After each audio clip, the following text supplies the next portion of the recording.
Our very first story focuses on the Speaker of Parliament who is vowing to resist any attempt by the President to slash the funding amount requested by the legislature and judiciary in the 2021 budget. The Speaker, Bagbin, first raised the issue with the caretaker Finance Minister, Osei and the Vice President during the presentation of the 2021 budget last Friday, when he stated that any slash in the budget estimates for the two institutions will not be tolerated. The President's Executive Secretary, Nana Santibediutu, in a letter to the Speaker, however, announced that the two arms of government would have their budgets slashed by nearly 200 million cedis, citing current economic challenges. The President's letter was read on the floor Tuesday. In accordance with Section 15A of the Parliamentary Service Act 1993 at 460 as amended, I submit herewith recommendations of the President of the Republic on the proposed estimates of expenditure for Parliament. The estimates of expenditure for Parliament and the Parliamentary Service are stated as follows. And in that, they reduce our estimates by 119,846,911. And they continue. In view of the reduced fiscal space in the national budget, as a result of statutory and debt service obligations, we cannot accommodate the request by Parliament. We kindly suggest that Parliament and the Parliamentary Service operate within this new budget while we explore opportunities to increase the allocation in subsequent years when revenues improve and debt has stabilized.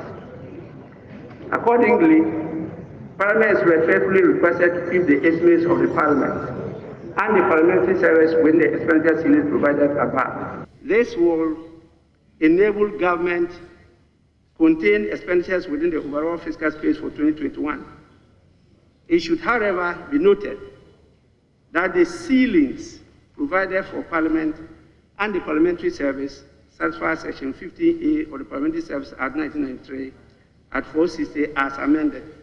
Please accept the President's best wishes. Nana Santibediutu Asante, Secretary to the President, and to the Right Honorable Speaker of Parliament, Parliament House, Accra.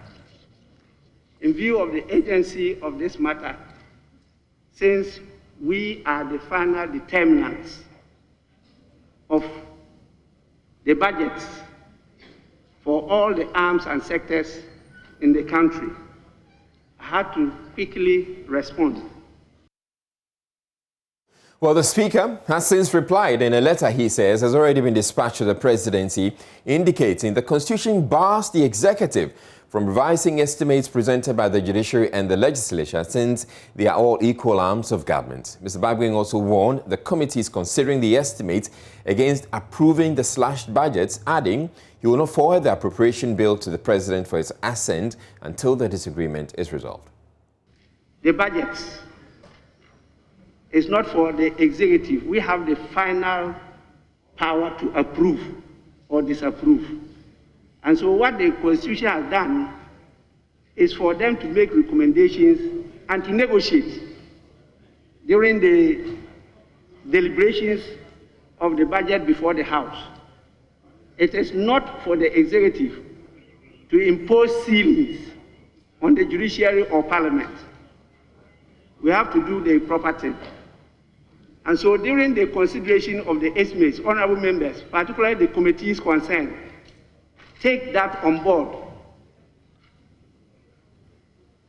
At the end of the day, come and inform us as to the negotiated figure, not the ceiling that has been given by the President. That is not the intent of the 1992 Constitution.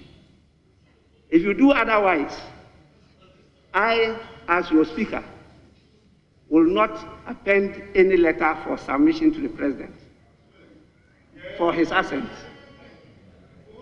I mean what I say. The weakest link in our democracy is Parliament. And because of that, we are not able to control things like corruption. We are not able to hold the executive to account we are not able to get the rule of law going. We are the arm to leave that. And so far as I remember the Speaker of this House, I will insist that the right thing be done.